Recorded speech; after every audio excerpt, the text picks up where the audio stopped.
Well, Nick Sinclair, Sir. you are an important part of this podcast, and most of the time you're going to be probably off camera, behind the scenes doing stuff, but I wanted to make sure that we sit down and that everybody gets to know you a little bit more, who you are, what you built, where you come from, a little bit of your backstory and things like that. So I'm glad you can sit down with the mic.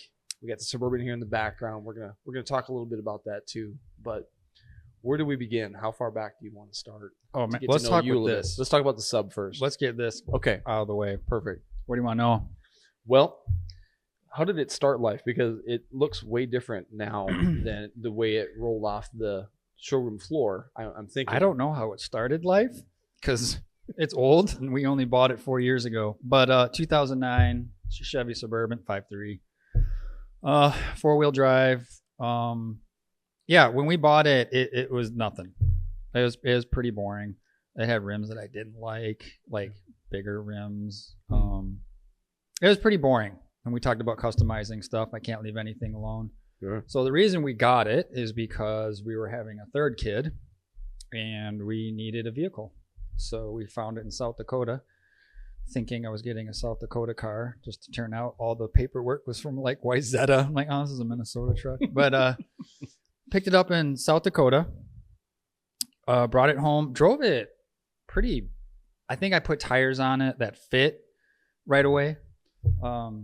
And drove that for a little while and then decided that we're going to overland this thing and went down that road. Got hooked on the whole overlanding thing probably when everyone else did. 2020. We're all locked up inside and all these, and maybe it's just because I was paying attention, but it seemed like all these overlanding YouTube channels were blowing up. The Story Till Now, Epic Family Road Trip, Overland Bound. Started really following these people. I'm like, we can do that. I had an Jeep Commander that we took up north past like Grand Marais, and we just went on some fire roads, and it was the dumbest thing. We had no spare, no extra gas, no jack, no nothing. And we learned a lot. I learned a lot, and that kind of got me hooked. Sold it because we needed more space. So we got this. You sold the Jeep? Sold the Jeep. What year was that? Like what? I don't know. Like 2009, it was 10. Commander. Cherokee. Oh, Commander. Commander. Okay. It was not really considered an off-roading vehicle, I think, in the off-roading world. Yeah. I'm not really an off-roader, so I don't know. Not a real Jeep, bro. It's not. Yeah. I wasn't allowed to put a rubber duck on the dash. So, nobody's leaving rubber ducks for yeah, you. we were wheeling up north with heated seats. I don't know if that counts, but anyway, so we got this, and what did we do to this thing? Chevy Suburban, 2-inch body lift, 3-inch suspension lift from Rough Country, 30 stock, 17-inch rims because I hate fancy looking rims. 35-inch tires, Move bumper up front from the Move company. They ship it out to you in parts, and then you have your brother weld it together. That's how it works. Nice. That's what they tell you to do. So that's what I did. And bolted to that is a keeper winch, which I can't remember the weight, but you would know. We got a winch up front. Cool. We have a rooftop tent from Rough Country. We've used it a couple times. I like it. A Wii Boost antenna to give us more signal, which it does work, by the way.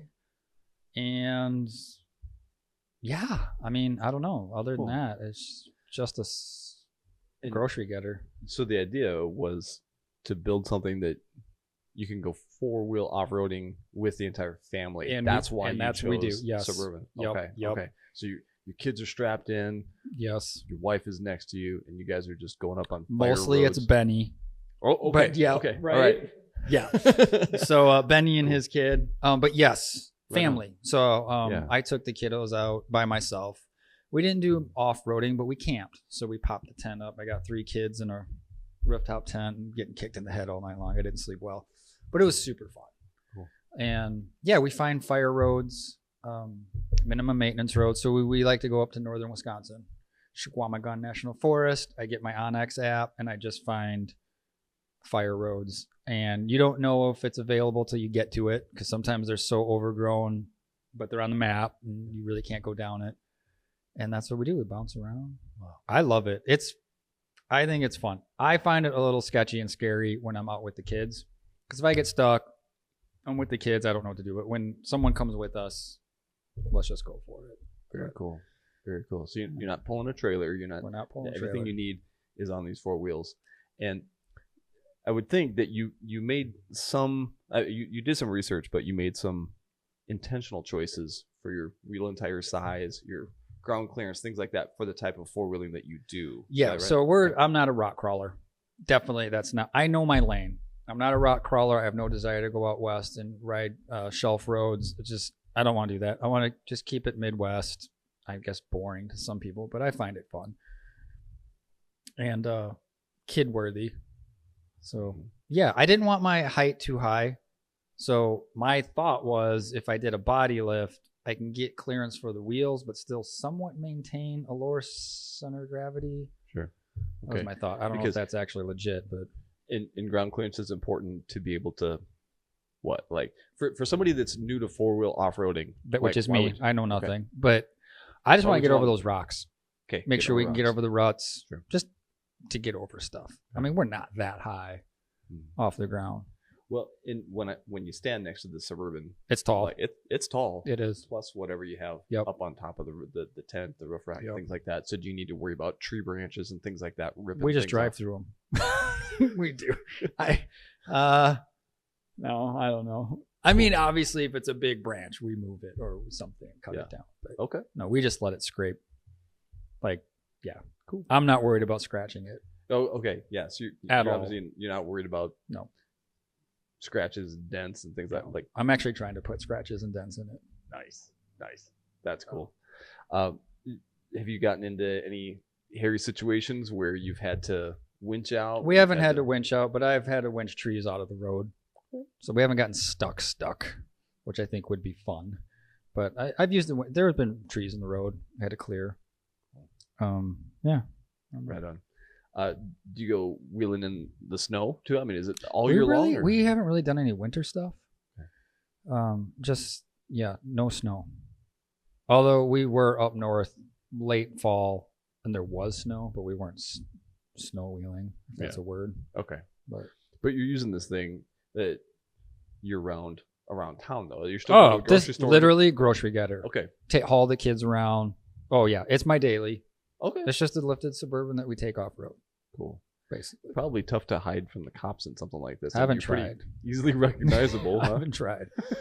But how does it handle the snow? I mean, are these tires any good in ice and snow? Well, this year it's hard to tell. I mean, we really didn't have much. Yeah.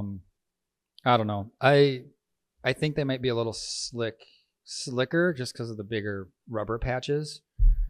Oh man, when I was younger, I had was it Thornbirds? Yeah. Super chunky, like you're driving a slick. Oh yeah. And I experienced that. I've slid into people before with those, but anyway, they're soft and they're mushy. Oh yeah. But no, I love this car. It's not a hot rod, but it's there's no performance upgrades for power or anything like that. It's all stock. I put the delete in where it drops from 8 down to 4 cylinders. I deleted that. That's smart. Not for performance, but so I don't ruin the engine. Mm-hmm. Yeah. So okay, no lifter problems yet. Oh, it ticks. It's ticking. I'm going to be calling you for a motor. All right. Yeah. And then we can come back and talk about, have you done any mods? Okay. Yeah. That'd be cool. Yeah. But anyway, we should build a 5.3 and just have that back here, or we'll put it behind you. Okay, this will be my small block. Works for me, and we'll put a 5.3 behind you. Works for me. Yeah. I want a supercharger. Ooh, okay. I was gonna ask you, would more power be helpful on the trail, or does that? I don't think so. But do I want more power? Yeah, I need to merge better. You're a male. Yeah, of course you need it. Yeah. Okay. So that's gonna be my next question: is what else would you like to do to it? Or is it done? Is it just the way you want it? You wouldn't change anything? Oh, no. What would you do different? Done. If I want bigger tires. I have this need to see what I can fit under there. 37s, 40s. Okay. Then I start breaking stuff. But taller, wider, both? What would you do? I like skinny. I like the skinny tire. I don't know why. I like the look. Okay. But taller. I think we can fit them back here up front. Not so sure. Turning. Have you had clearance problems in the past? Not with the setup. Okay. I haven't scraped anything since I hammered and sawzalled the corners away. So we have that on tape too. Yeah, video of you doing that. Yep. So no, the one thing I would want to do is a new motor, a fresh rebuild, kind of a hopped up hot rod motor, just because I like it, and probably a new transmission because it's got 230,000 miles on it. Okay. And I'm not easy on it. It's probably overdue by an oil change by like 5 cycles or something like that. So you don't have to say that publicly. It's okay. I did. Yeah. So what do you keep track of your fuel mileage? Like if you're going out a ways, you got to get 3 or 4 hours from home before you hit the trail. Are you keeping track of your mileage? No. I don't Do you keep track care? of it. No. You're okay. You mean gas mileage? Yeah, your fuel. No, Okay. don't care. What's the saying? Miles per mile, not Yes. gallons per mile. Yes. So I get that. Okay. The kids love it. Like we'll get on trails, windows come down, puddles, mud. They like it, and that makes me happy. Nice. They're having fun. Family that 4 wheels right? together. I guess. Yeah. I just don't consider myself. You were talking about imposter syndrome. I feel that way. I'm like, I don't know what I'm doing out there. I'm just finding roads and driving on dirt. I don't know. Cool. Don't consider me a 4-wheeler or anything. So when you see me out there, You're the guy walking 3 miles to go to the farmer and ask him to get his tractor out and pull you off the trail. Yeah. Okay. I have tools. Actually, the way we're set up and back, I could probably live out of this for 3 weeks. Oh wow. With food and supplies and stuff. Just cause. Are you an off-grid kind of guy? Why do you ask? Do you want to be? I want to be. Okay. Oh, All right. Yes, absolutely. I think it'd be fun. Yeah. Yeah. So I'm not that I need to, but I'm constantly carrying like stove, free food that's non-perishable, all this gear. Yeah. So we could, a real life-size hatchet. So, not a Smurf hatchet. Do you carry a firearm with you? I mean, are you a hunter? If you're I am be not off-grid. a hunter. Okay. Actually, no. Fish. I like fishing. My dad took me fishing a lot. I like fishing. All right. I'm not good at it. I don't do it a lot, but only because of him do I enjoy it. Okay. No, I carry a Byrna launcher. That's it. I don't. So. All right. Any run-ins with bears or wildlife Nothing. that could hurt you? Nothing. Nothing. You haven't. Yeah. Okay. No. Or have you had any experiences on the trail where you're kind of wishing that you had more than just a pocket knife for protection? I mean, more than just a baby hatchet. No. I mean, there was that time we went up and we were looking for a spot. It was dark and we ran across these kids on the trail, and we got out to talk to them. And I think we were all had a weapon on us just because we're like, I don't know, we're up north. There's no one around here. Mm-hmm. Who are you guys? They were pretty cool. And then, yeah, but because that could be the start of a really creepy horror movie or something like that. So, yeah. All right. Do we forget anything on the Suburban? I don't know. To me, it's just a Suburban. You didn't really talk about the internal mind that you're working on. Like, I don't know if you want. Oh, we have a platform. You mean the platform? Oh, yeah. So, it does have the third row in it, but in the back, I built a platform. Okay. So I can stuff stuff in there, and if I put down the back seat, I built it so you can plop it out, and you can sleep in the back. Oh. So you can sleep. So when we went camping, 2 dudes slept in here, and 2 dudes slept up there. Wow. So the platform will fold out inside, and you can sleep back there. Very cool. So I want to modify that a little more. My brother is into cars. He's the one who welded the bumper. And I was like, I really want an access window. Is it a gull wing window? So like take this glass out and put in access from the outside to stuff. But that's got to be custom. I don't know anyone who makes that. Yeah. It's Very hard to cool. find stuff for the 09 Suburban, that generation. They're making more of it. Baseline Overland makes stuff. Okay. Yeah. So Very cool. So in a way, it sort of has to live the van life a little bit, but it's also almost like a pickup truck with a topper. If you it's tried to basically a pickup truck. Yes. Yeah. Okay. It's a lot of those Yeah. things, but it has to be the really rigid, solid top. If you got a tent up there and there's people sleeping Right. on the roof, right? Yeah. So it's got to structurally be sound. You can't just have like some aluminum topper on a pickup truck, No, or even a fiberglass topper. that wouldn't work. But Wouldn't I mean, work. they make all that Yeah. off-road stuff. Yeah. Like you just, yeah. Okay. So Gotcha. I work with, I basically look at working with what we got. I don't think Would. a pickup truck would work or a Jeep would work for our family. So Sure. Okay. So when it's time someday to say goodbye to the Suburban, what would you like to replace it with someday? What would you buy or what would you build to replace the Suburban? if you could? off-roady wise, Yeah. man, that's a good question. I like the new Chevy Colorado ZV1, ZR, whatever's they are. I kind of like those. They're kind of neat. I think that's the one. Z71. Yeah. I like those. Those are cool. Okay. Or a square body. Go older. Go older. Okay. That'd be cool too. Very cool. But I don't know. Yeah. I want a hot rod next. That's okay. where I want to go. Perfect segue. Yeah. Yeah. So Because we're not here to only talk about your Suburban project, because that's one thing that you're into and that you're doing. But let's talk about hot rods a little bit. let's do that. Yeah. So you're a hot rod guy. You've been into them. Took a little break away from the scene. I would say so. So Okay. where do you want to go? The Well- scene for me, or We could talk about the book first.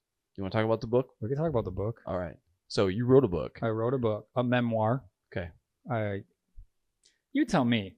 It's memoir. Some of it's made up, Well, but it's mostly memoir. yeah. I to me The when journey to find the vehicle is the made up part.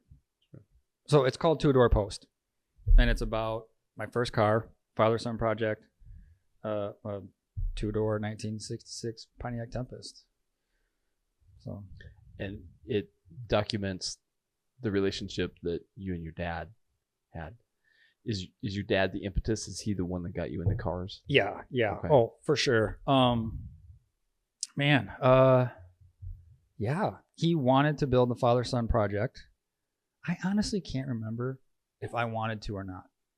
I really can't remember. It doesn't matter, because after that point, it was cars, hot rods. So what would I have been? 15 was when we gonna ask went you how looking for old the you are. car. Okay. I don't even want. So 90. I'm not even gonna think that far back.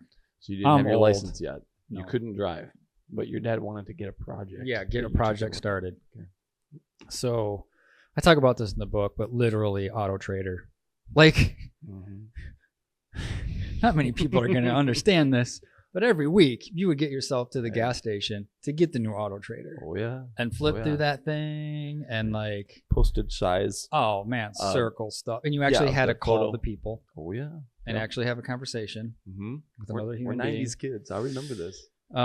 So we were looking. The mission was build a car, and we were looking. I remember specifically looking at who made like a bubble window.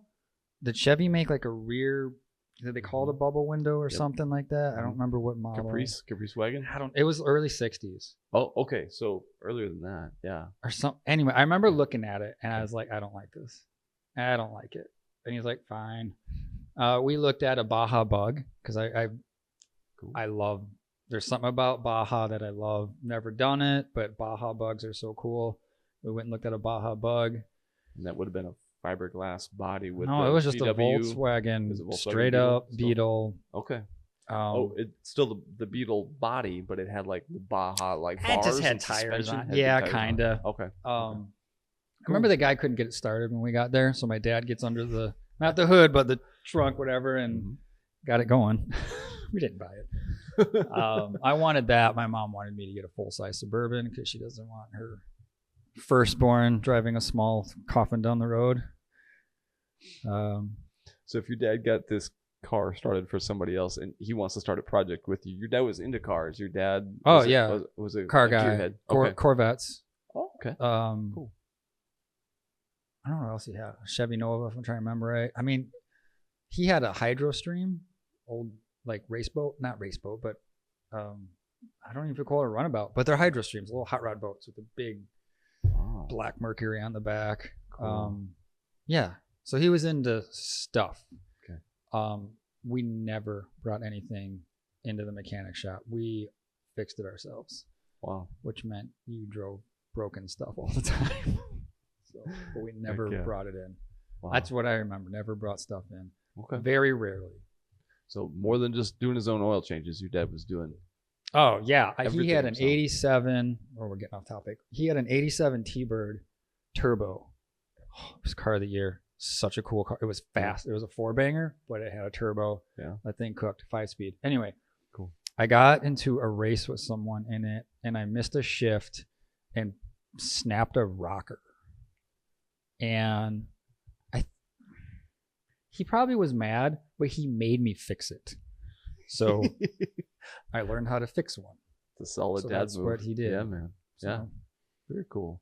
And that means he had a garage. He had some tools. Air compressor. I mean, we're talking 90s. So no battery operated anything. It's all air or it's hand. Cool. So he got me interested in it, and we landed on a 66 Pontiac Tempest, straight 6, 3 on the tree, and drove it that way for a while. Okay. And that's where the title of the book came from. Yes, Two-Door Post. Yep. Got it. Okay. Yep. And I want people to get their hands on the book and read it's on the book. Amazon, Two-Door Post. So we don't need to hash out every detail of the book, No. but that is your origin story. I mean, you wrote the story of the car and your dad taking some artistic license in some areas because it's good storytelling. But the book was something that when did you finish the book, or when did you start the book? That's a great question. When did you start? Well, he died of cancer. Okay. How old's 18 years ago, maybe. And so, since it was a father-son project, that's the journey. The book starts out. He gets cancer. He dies. Stories about the build, father-son project. I sell the car. I want to go find it. That's the story. That's the story, and that's all 100% true. Up until we go looking for the car. Okay. That's fabricated. Okay. But all the stories in there, well, building it, cruising, all those stories are true. Cool. When did I start writing it? I don't know. 15 years ago. Like, honestly, I started typing it, and it took me 15 years to write it. Not because I'm lazy.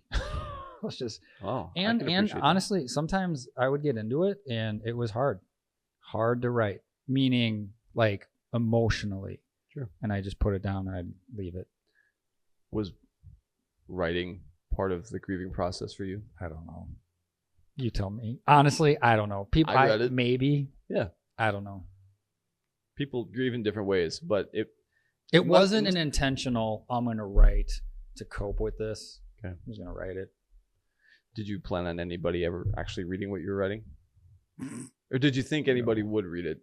I don't. Okay. I just wrote it. Cool. And had you written anything before? Like, nope. What?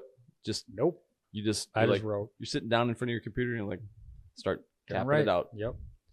Did you outline it first? Nope. Okay. Just wrote it. Just. It went through a couple of versions, but just wrote it. Cool. Yeah. Good for you, man. That car was, that car. That was a good car. I've seen photos of it because that's really all you have, right? Is just a couple snapshots of it? I have a couple photos, some video from the 90s. B-roll that. Which made me look back on it and go, that was a badass car. We built a 400 small block for it, 4-speed Muncie, tunnel ram. Oh my goodness. It sat kind of high. I wouldn't say it was gasser, but it sat higher. And that thing ripped all the way to the factory one-wheel wonder. So that's all. I never got to the rear end. I actually snapped the drive shaft one time. Wow. Yeah. Cool. So cool. And so you will forever be on the hunt for that specific car or building another one like it. I would assume like you'd love to. I don't know. every I've guy, seen him on like, Facebook Marketplace, 66 Pontiac. And I'm like, that'd be cool. If the original one popped up, oh, are you kidding me? I would do anything to get it. I don't know where it is. Sold it to a guy. For all I know, it's scrap metal, or it's a parts car. I have no clue. Yeah. But we did live in Elko, and whoever bought it, yeah, exactly. somewhere sold it to a around Minnesotan. 90, 99, Cool. somewhere in there, it was Okay. sold. So, just saying. Can we talk for a little bit about your art? What got you started in art? I don't know. I've just been doing it forever. Okay. Just as honestly, far back as you can remember. Far back as I can remember. I would. When was it? Probably Ninja Turtles.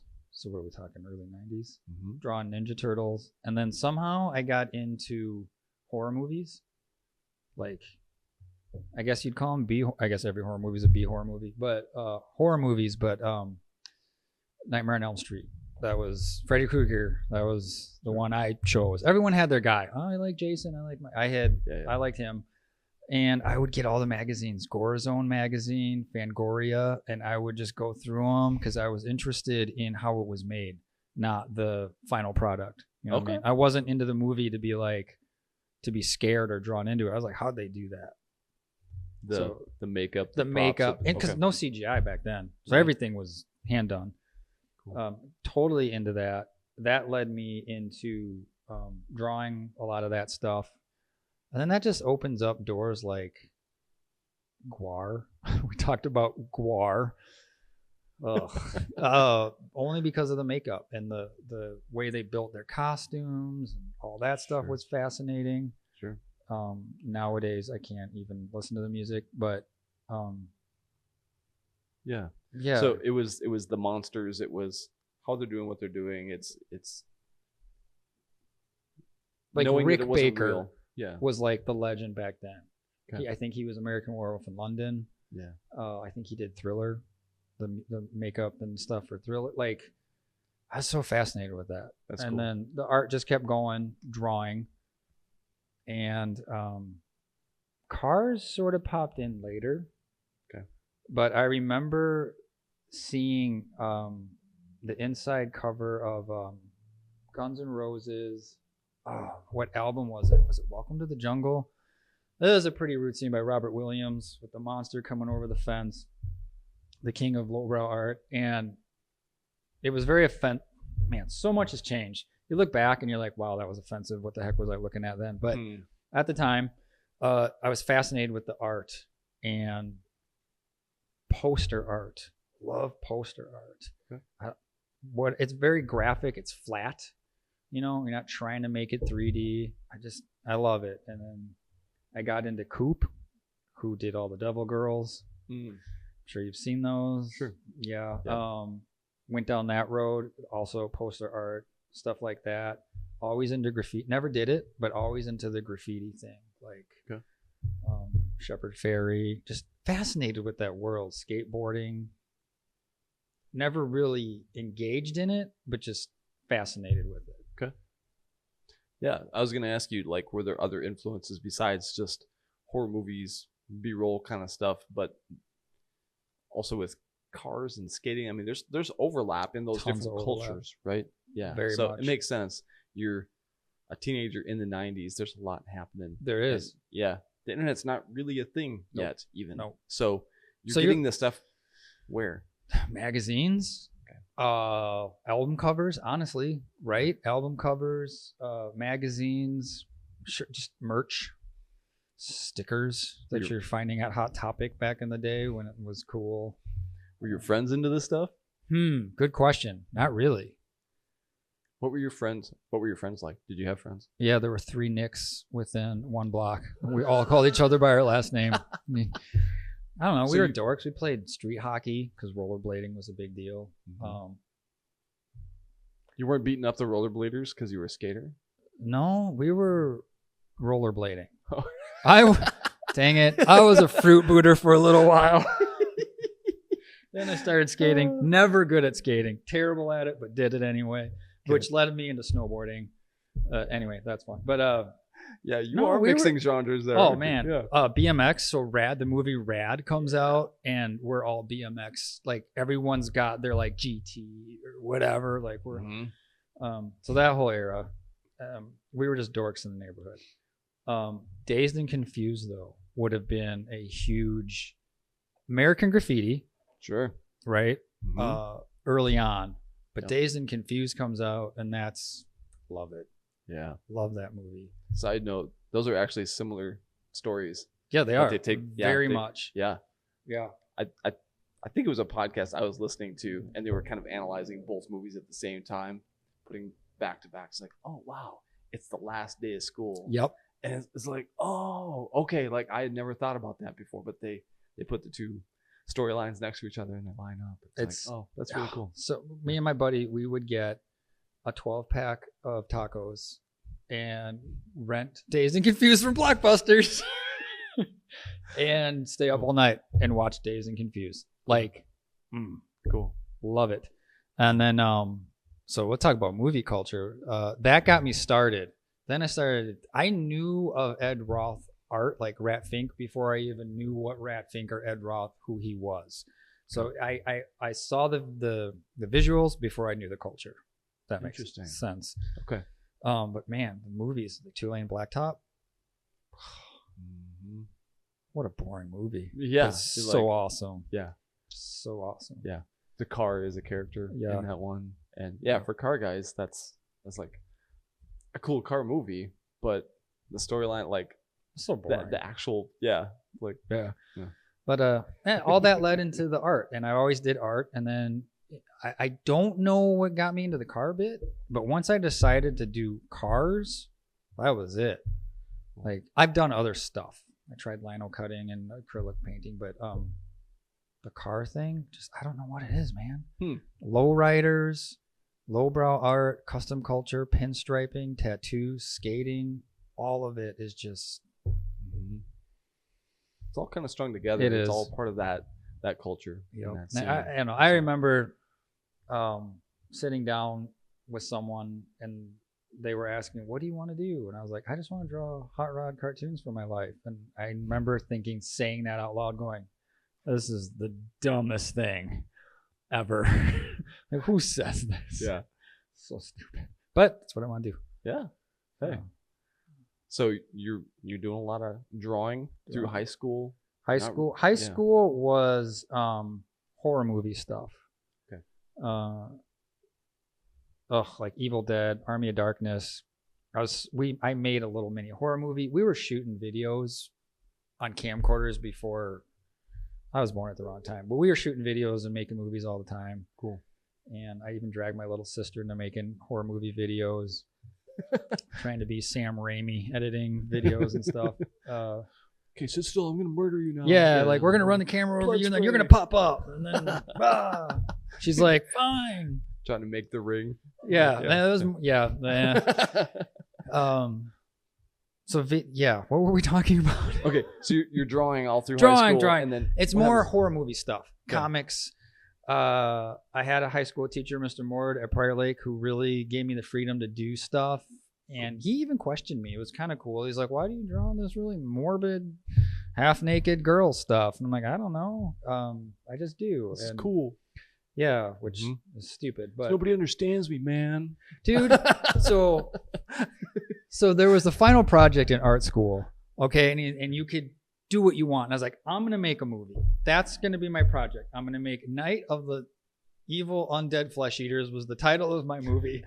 And we were making a movie, and I had rolls off the tongue. Oh, it's good. I took like 10 movies and piled them together. And I was like, I'm going to do apparel and posters. Like, I'm going to have this whole thing. I never finished it, but I'm pretty sure I failed that class. But I remember vividly, I hand painted a t-shirt for part of my project. And this is so bad now, but it was someone eating an upside down head. And I painted it and I left it at home. And I get to school and I'm like, dang it, I forgot my shirt. for school, if it's an art project thing, my mom brings it to the office and they confiscated it. Oh, all right. Yeah. Hey, so I mean, in some ways, that's kind of cool. It's a badass point that you just won. I mean, I think that's kind of neat, but at the same time, it's like crap. So your mom was obviously okay with it if she brought it to school. She wasn't like, Nicholas, I'm so embarrassed. No, right. Okay, yeah. No, she took it to she school was for you cool. because she wanted to get good grades, and she's like, she actually in my bedroom helped me pull my carpet up, so I had like a studio. Ooh. So I had wood floor. She was very awesome. She was very supportive. Okay, is very supportive. Yeah, not was. That's cool. Is that's cool. So you didn't get a great grade on that, but at least you're expressing yourself through your artwork a little bit more, and that turns into like you graduate high school, and where does it go from there? It went to Stout. When in doubt, go to Stout. That lasted maybe a year, and I left before they kicked me out. I just want to say. Okay, all right. But that I started moving more into the custom culture lowbrow thing, and then I went to Hennep and Tech for engine building. Thought I wanted to build cars. I had the Pontiac at this time. That's where I built my 400 small block. Machined it all myself. Like, took that sucker down, did all the machine work, built it, and it actually ran. Cool. Which is weird because I'm terrible at math. You know, like micrometers and stuff. I don't get it, but I made it work. Anyway, short course. But towards the end, I got bored, and I was like, I want to do art. Cool. I want to do cars and art. Let's put these two together. So I started doing that. Cool. And went from there. Okay. And your artwork, did you have a plan for that to be like your job, your career? Of course. Just, okay. But like, it never works. It's going to be amazing. Yeah. So you had to have a day job. You're working at. Oh, dude. Restaurants. Yeah. Okay. Restaurant work. Yeah. Oh, so you're a line cook. Oh, line cook, dishwasher. Yeah. Oh, yeah. All right. Working in overnights at Target. Oh, yeah. But eventually, you started putting your artwork in people's skin. How did that happen? I mean, we can go into that, or we can. Or we can keep talking about cars. We can go into tattooing. I don't care. We can get back and go into the whole scene too of going to shows and vending. Tattooing. I never thought I would do it. I didn't think my wife would want me to do it. And then, man, what was it? This is a long story. So I was on the Rat Rod tour. Here you go. Ready? We got hours to kill. I'm on the 2013 Rat Rod tour with those guys, and I'm shooting film. I'm not a filmmaker, but he's like, here, run the camera and come along. All right, cool. And he bunks me with Pastor David Mulder. And he is the pastor without a church. I don't know if he still does it, but he had an old pickup truck, and he would go to shows, get it going, and share the gospel. Cool. And I'm a new believer at this time. Okay. And so we're always staying in the hotels together, and we're talking. And he's like, hey, I know a guy in Roch who's got a tattoo shop. You guys should connect. And so I went in there, talked to him, and then whatever, shortly after that, I'm like, do you ever think about being a tattoo artist? And I was like, I didn't think he wanted me to. She's like, give it a shot. So I asked, and he was like, yeah, we could do the apprenticeship. Cool. There's a whole bunch of stories. I quit my apprenticeship to go do youth ministry, then came back to that shop. But it was a way to make money doing art. Sure. For sure. It was a learning experience. So a lot of things are kind of happening all at once there. After high school, you met you went to college? No. Okay. So after high school, it was college, tech school, horse around for a while, moved to Montana for a year, come back, live in Uptown.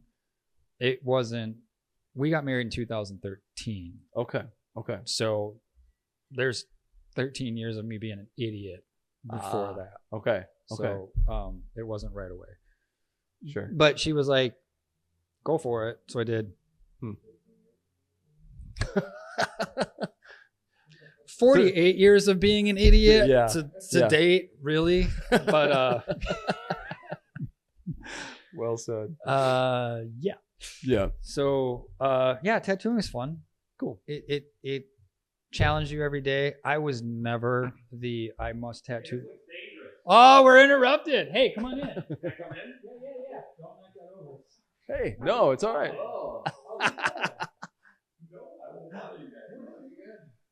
cool. Yeah, man. It's a good prop. stuff. Yeah, it's just there to look No, cool. you're fine. You're fine. This is awesome. I love it. Thank you. We're actually doing it. Yeah. Your father-in-law's cool, by the way. Oh, they're awesome. Yeah. What were we talking about? Tattoo. Oh, being an idiot. I was never the. You guys suck. Okay. All right. I was never the I have to tattoo or die kind of guy. Okay. Like I met a lot of people it's like, it's my path. I want to do it. If I don't, I'm gonna die if I don't do this. I was like, Cool. Yeah. Um, It's art. It's a way to it's make art. It's something to do. money. Yeah. Yep. Cool. And Yep. then we opened our own shop, and then shut it down. Hey. And here we are now. The next chapter. It is the next shop. Yep. So we probably skipped over some important stuff, and I'm trying to remember. 13 years of being an idiot. Okay. That's Living my in next Uptown. book. Yeah. You're living in. Oh, okay. Ed Roth. Ed Roth. Let's talk a little bit about that because you're starting to Okay. see automotive art and appreciate what it was. Correct. You were inspired by some of his work, but you didn't even. I didn't know who he understand was. the connections. I picked up a book. Oh, I'm gonna totally butcher this. If you want to look something up, How to Draw Hot Rods by Tom. I've seen this. Someone. Yep. Tom.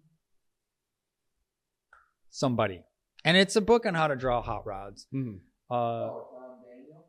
No. Or yeah, it's a book called How to Draw and Design Cars.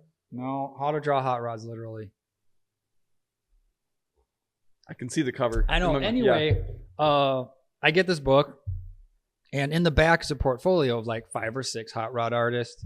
So I'm just looking over. I'm looking at those mostly, just drooling over those, and we'll get to a side story on that later. But totally got into it, discovering Ed Roth. I got this book.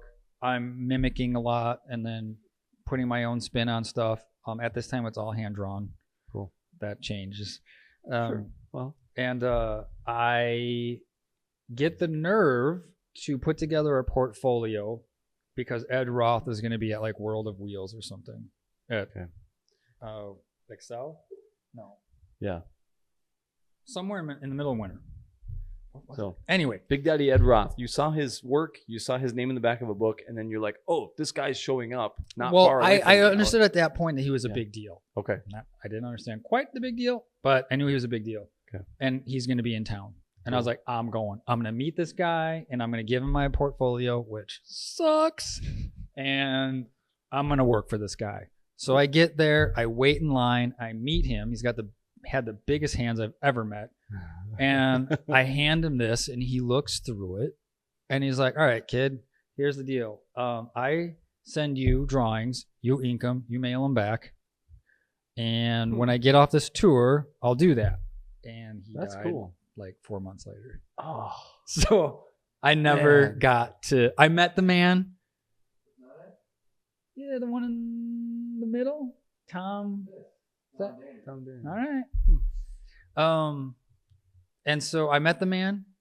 And I know some people are like, well, I grew up around him. Like, yeah, okay, but I didn't, and I got to meet the guy before he passed, and that's that. and I think Ed Roth is the one that did the interview with Von Dutch. I remember watching. You can find it on YouTube. Does he? But yeah, like Well, that's that- where I learned a lot. Then that led me Just down watching that too. pinstriping Von stuff. Dutch, Kenneth Howard. Yeah, And, exactly. So I just started going down that rabbit hole. Then you get Von Franco. Like you start Yep. getting into all these like, oh yeah, dude, Yeah, such cool stuff. It's like I want in that culture. I want to be a part of that. Yeah. So I presented that to him. He's like, cool. Then he passed away, and I was like, okay, well, whatever. And man, what year was that? You can look it up when he died. It was that year that I met him. Yeah. And then somewhere around 2007, I'm building a body of work and posters. And I'm like, I'm going to go do a car show. I'm going to set up and vend at a car show because I've seen this happen going back to the 50s and Carcraft Nationals. I'm like, people do this. It's out there. I've seen it. So you're gonna sell what? I'm going to sell my art. Okay.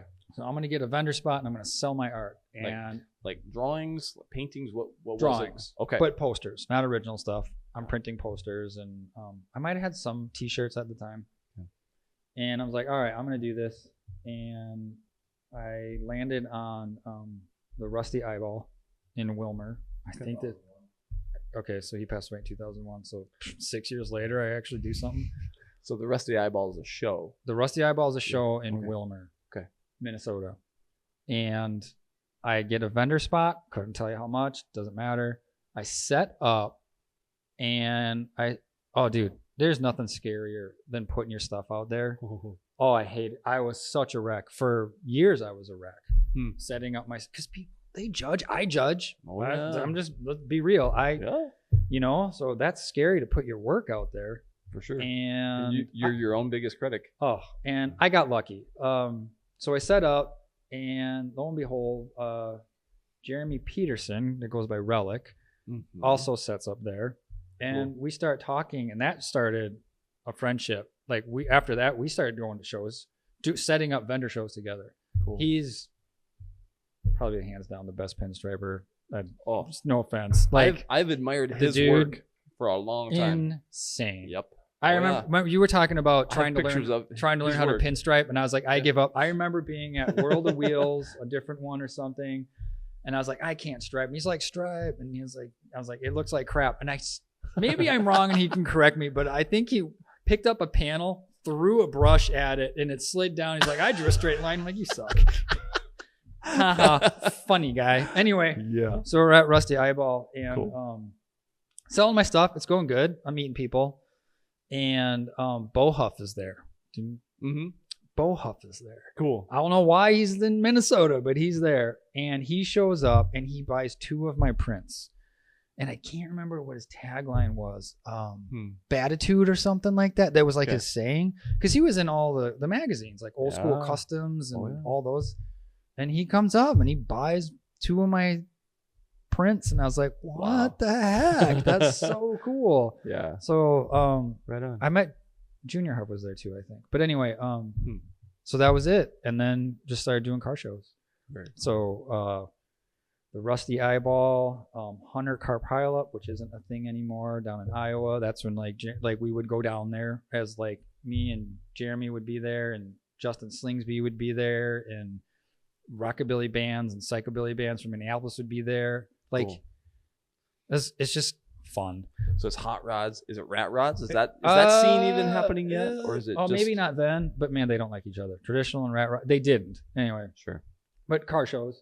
Yeah. And just setting up and having fun and selling, not making a killing.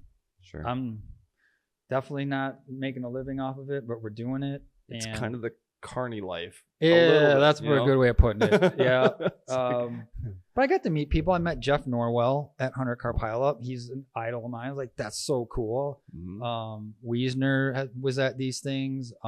Max Grundy. Sure. So one of my favorite shows is a Vintage Torque Fest in Iowa. Yep. John Wells puts it on. That dude is amazing. I haven't been to one of those in a long time because I haven't done any shows in a long time. Sure. But man, we would go there and Max Grundy would be there, and Ed Tilrock and Todd Jones and we would all hang out, and then we all go to Red Lobster because Max Grundy liked Red Lobster. And we it was so fun. Like, that's cool. So fun. And so sometimes you're in a hotel or a motel, sometimes you're camping in a tent. Never. The only time I camped was I took my brother to the Hunter Car Pileup, and we drove my 67 4-door Chevelle down there. You know how the back seats got the braces between the trunk? We cut those out so we could fit 7-foot grid wall in the trunk. So we're like, nice, so dumb. Yeah. And we go down there and we slept in the car to get into the gate. But there's always pre-parties. Sure. Okay. And this is a life before. Some people understand it. You have, you come to Christ and you're like, you're different now. Before all that. Yes. And so there was always a pre-party. So we went to the pre-party. So fun.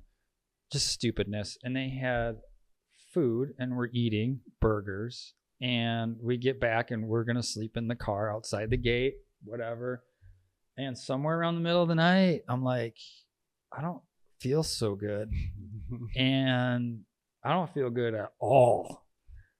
And I got food poisoning. And I was so sick that they had like an out building, you know, like disgusting, like Sure. toilets. Yep. Dude, I spent most of the time in that laying on a cold floor with my head up against the disgusting toilet because it felt good. I felt that was so awful. If my brother wasn't there, I don't know. Man. He ran the booth. Wow. But so awful. But yeah, like just fun. That's cool. What? What about him?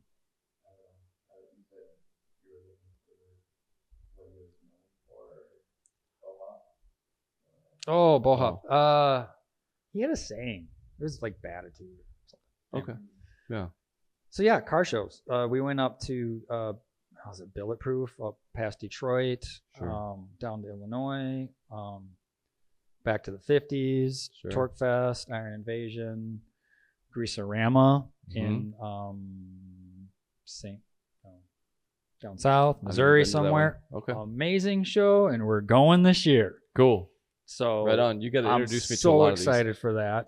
That's cool. That's a wild show. That is such a good show. I've never been to a show where it rained, it downpoured, and I think it actually lifted tents, and everyone stayed. And then when That's it was cool. done raining, everyone came back out.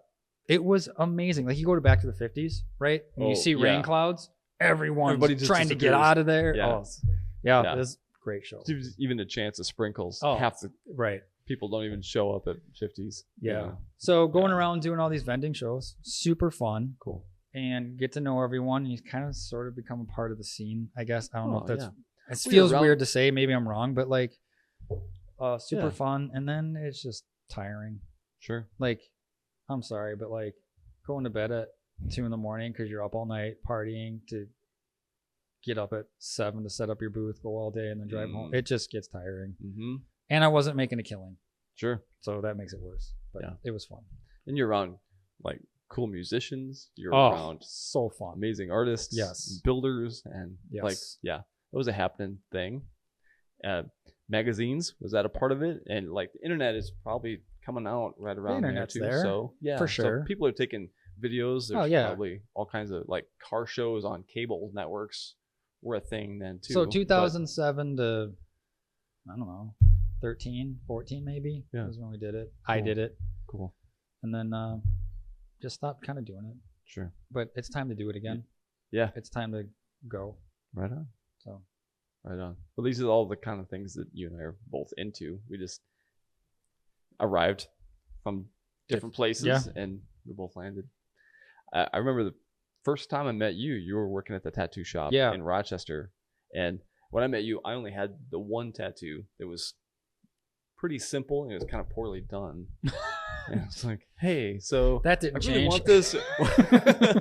I would like this touched up, and I'd like to add some more.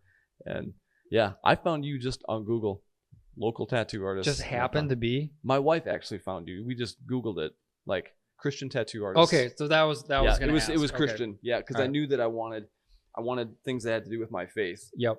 in my tattoo, and I Yep. really wanted a sleeve, but I didn't have a great plan. That's how so thankfully these goofballs met me. Yeah. Yep.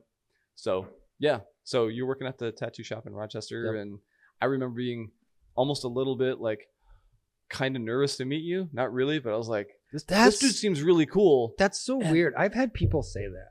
Yeah. I'm like, why? I'm a dork. well, I'm the biggest idiot. What? Anyway. it's exactly how I felt. Like none of So my seriously.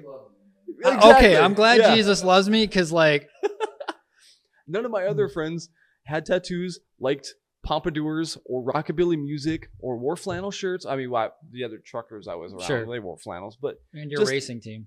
and yeah, racing, like there was things about Other me than that, nobody yeah, wore so- flannels. yeah. Okay, and my mom and my brother. And my mom, okay. yeah, right. But yeah, so it was fun to like hit it off with you, and then you end up doing a whole sleeve of tattoos for me, and then it's turned into this. What got which is really fun. yeah, totally awesome. The faith thing though, Yeah, that's what really like that's the number one. That's the glue that holds us I all think together. so. I think, but yeah, it was knowing that this cross that was on my arm is important, but I want it to be more than that. And you started throwing out ideas, and I was throwing ideas your way. And it was fun because as we got to talk, while you're tattooing my arm, like we're talking about what we're reading, what books we're going through, and like, you know, what was the last sermon that you heard at church, and how did that, you know, you listen to this podcast, and it turned into a then you drop off R.C. Sproul books for me to read, which are sitting over there. I was going through my cage stage of Calvinism, and so I was like, well, Nick here needs to be good pushed teacher. a little bit. Yeah. But I don't know. He's actually not as Calvinistic as Sproul? people claim that he is. I'm not. I don't understand. Oh, Sproul. Oh, yeah. Yeah. So, No, the faith and hot rods. Actually, faith changed a lot of my art. But, sure. dude, like meeting Brain Fart, the Jay at the Motorsports Expo. Sure. Like, he's a believer. Like, Cool. that door, he's a believer. Like, I love it's. Yeah. And more and more people are speaking up about their faith, which is exciting too, and not hiding it under a bushel. Yep. And that's really, really important. And that's part of what we want this podcast to be about too, isn't it? It's not just about hot rods. It's not just about custom culture. Life. Yep. And not everyone's going to be on the same page with faith, but But Yeah. here we are, and it comes out. So. yeah, plays a big role. It definitely shifted what I do. Cool. But yeah, Is there anything we missed? man, Anything I we don't forgot? know.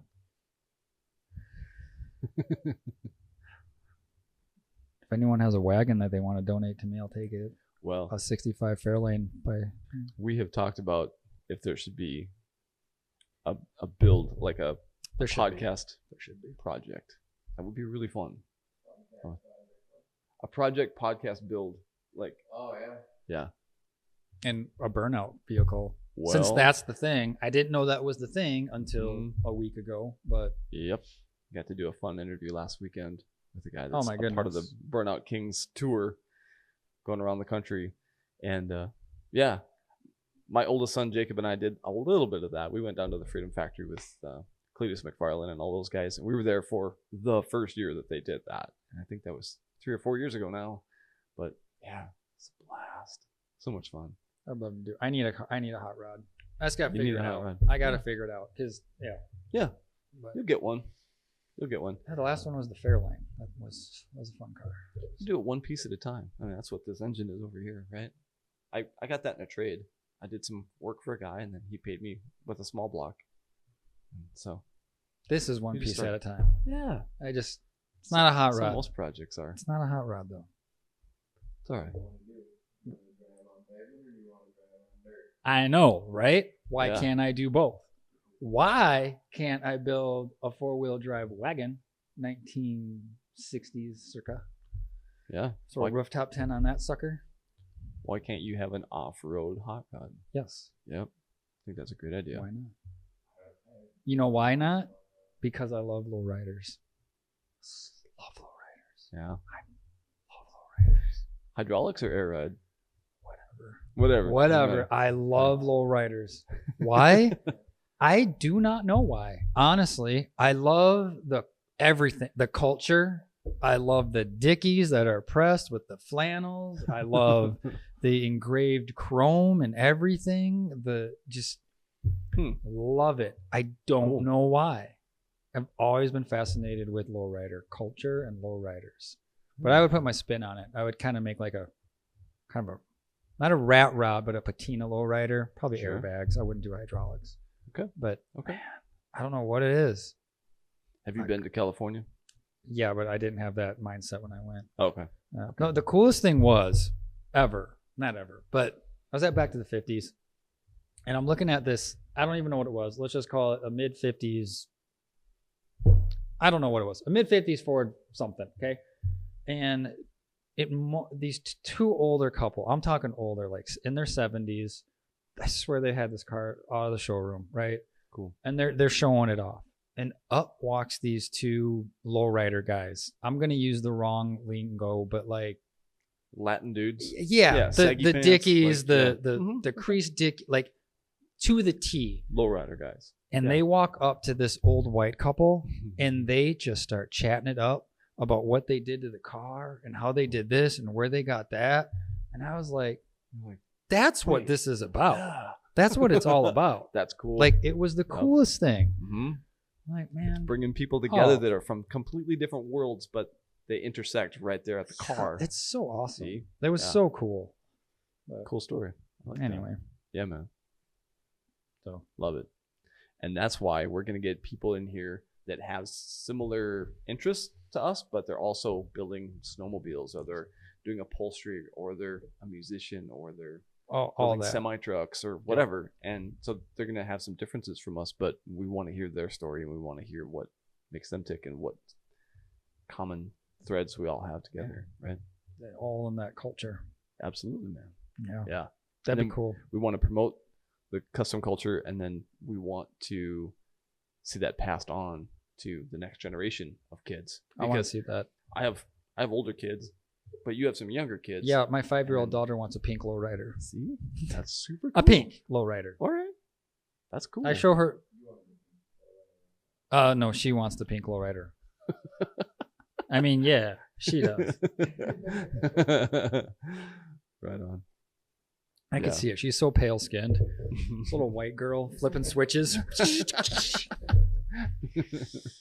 Anyway. Right on. Yeah. Do we need to hit anything else? I don't know. What is there to hit? What do we need to hit? I mean, it depends on what you're I don't know. Anything. ask you why Laura likes you, but I don't know why she likes me. Yeah. What does your wife see in you? I don't know. Yeah. Okay. So this is a common theme with me. I get ripped on a lot. But whatever. I don't know. What exactly? Because would I'm you a say jerk. it is I'm a in jerk. your- I'm definitely a jerk. And I'm a jerk. And I don't know. You'd have to ask her. Hey, It's that's cool. something. She's cool being seen in this thing and bouncing around on. Oh Fire yeah, roads we in were Wisconsin. we She were goes up. four-wheeling I was with telling you? you this. We were up on that road, right? I don't know. Oh my gosh. set up the story itself. Well, we go on drives. Like, our kids have been trained to be in the car for 7 hours. Like, we will just be like, let's go to Wisconsin. Okay. And we just drive. Cool. And if there's a dirt road, I'm like, we're going. She's like, cool, let's go. And so we were up, I don't know, Webster was just north of New Richmond, out that way. Okay. And Wisconsin, if you find a dirt road, you know it's special because they don't have many. Like Minnesota, everything's gravel, but not Wisconsin. So Yep. I look down this road and it's all rutted. It's all wet. There's puddles. I'm like, we're going for it. It's like, fine, let's go. So we're going and it's getting worse and worse and worse. And we're like spinning all The four. weather's getting worse. Or No, the the conditions? road is getting roads get worse. muddy. Okay. Huge puddles. I'm thinking we're going to get stuck. So I find a somewhat dry patch and I pull over and I get on Google. I'm like, oh, maybe we should turn around. How much longer? And she goes, come on, you pansy. Let's go finish it up. I'm like, all right, fine. But man, that was fun. That's the kind of road we've been looking for. Oh, Cool. It was so fun. Cool. And that's where some of this red mud that's still Yeah, stuck to the it's Suburban's mostly from? sand. Hmm. So much sand up there. But anyway. Yeah. Cool. Oh, that was fun. Right on. I don't know what it is about mud or puddles. What's with us? It's fun. I'm throwing you guys in there too. It's fun. Like Oh. you're a grown man driving down the street is going to swerve for a puddle. Unless I'm in my lowrider. Yeah. Yeah, right. I would say that for me, I am definitely seeking adrenaline rush, and sometimes I think a puddle kind of is indication that you're getting into something. That's Mhm. yep. Yep. Yep. And for me, that's kind of like, all right, let's do this. Dude, Yeah. you would have loved it. This puddle was like 20 feet. Well, I couldn't see. We hit that puddle. I probably should have taken it slower. This is why I'm not an experienced off-roader guy. I hit that thing so hard. I'm like, I don't even know if I'm still on the road. I can't see. It was so fun. So fun. It's awesome. But going up, it's fun. It's fun, man. We were on that trail. I don't know how the last time someone was down that road, it was years. Oh man, we're going down this road and it's just the whole way.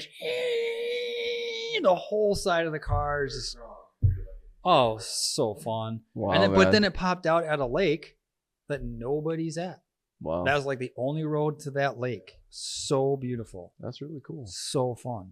What was that we heard? Was it wolf or what was it? We heard something off in the distance. And we were like, yeah, that's totally, what was that? Oh, was that when we were camping with all the guys? Yeah, it was when we were with the Yeah, guys. We yeah. were down at the bottom of that, and then we stood down by the lake or Oh, something else, and yep. we heard something off Yeah. in the distance. We were like, Yeah. Coyote or wolf or something. Wolves howling and you're out camping. So awesome up there. Fire. we saw Stars some at bear night. poop on the front. Fresh bear poop, but no Ooh. bear. Okay. All right. No bear. Do you carry bear spray with you? I Do just you have my anything? Berna, and he has a pistol. So Your wife's like, I can run faster than Nick, so no, she can't. she's fine.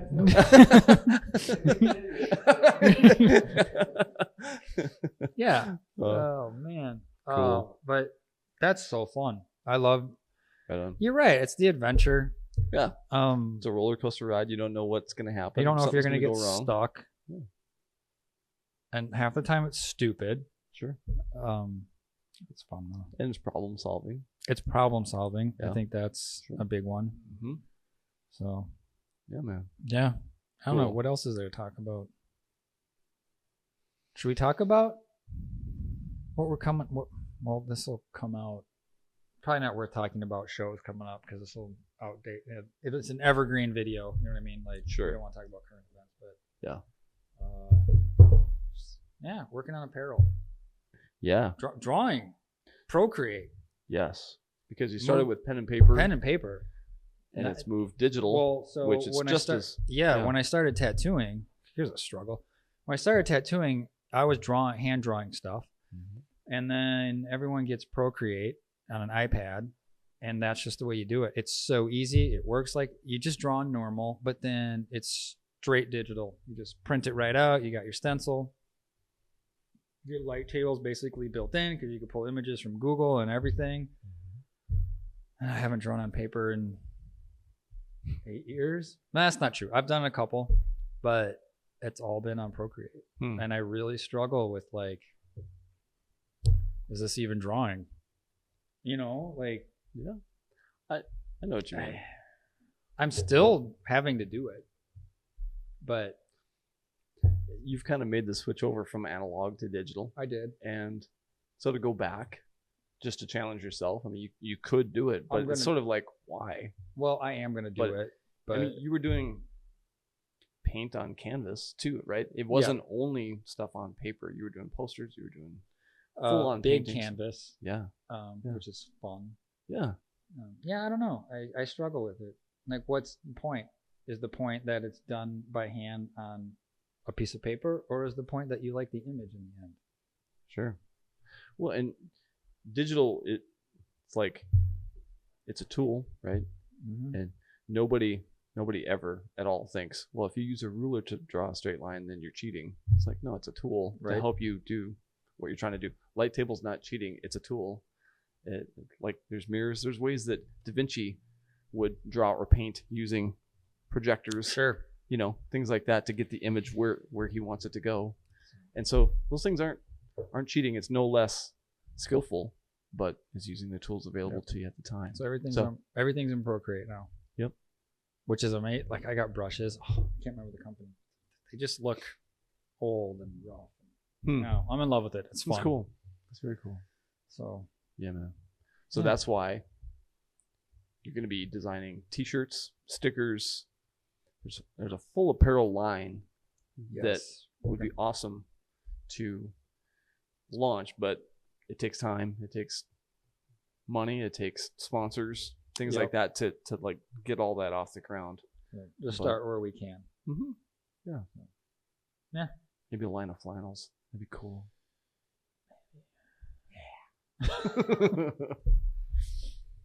All right. Okay, we can do a line of flannels.